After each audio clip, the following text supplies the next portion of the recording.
네, 더불어민주당 고민정 의원입니다. 저는 오늘부로 최고위원직에서 물러나겠습니다. 제가 문제 제기를 했던 것은 최근에 불거지고 있는 공천 갈등과 무전략에 대한 비판을 방관하지 말고 적극적으로 문제 해결에 나서야 한다는 것이었습니다. 하위 20%, 여론조사 문제 등 공정성의 문제 제기가 되고 있습니다.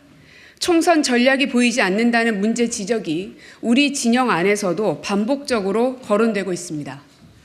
지도부는 당헌 당규로도 해결할 수 없는 정치적 사안들을 치열한 논의를 통해서라도 답을 제시해야 할 의무가 있습니다.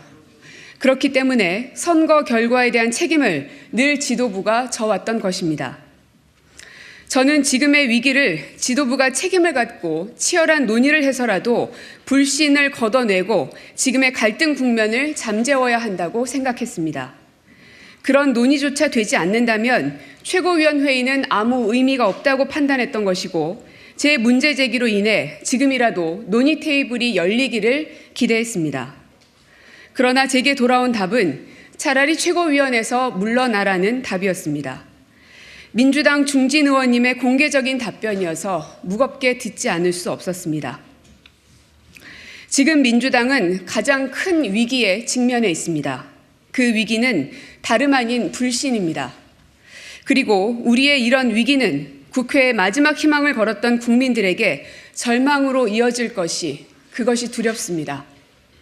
언제라도 전쟁이 날 것 같은 안보 위기, 코로나 종식에도 불구하고 끝모르게 추락하는 경제 위기, 선택적 수사를 통해 반대 진영을 범죄자로 내몰고 있는 사법 위기, 수백 명이 이유 없는 죽음을 당해도 아무도 보호해주지 않는 안전 위기, 대통령과 영부인이 권력을 마음대로 사유화하고 있는 대통령 위기까지 하루하루를 참고 견뎌내고 있는 이들에게 민주당은 유능한 정당의 모습으로 버팀목이 되어야 할 의무가 있습니다.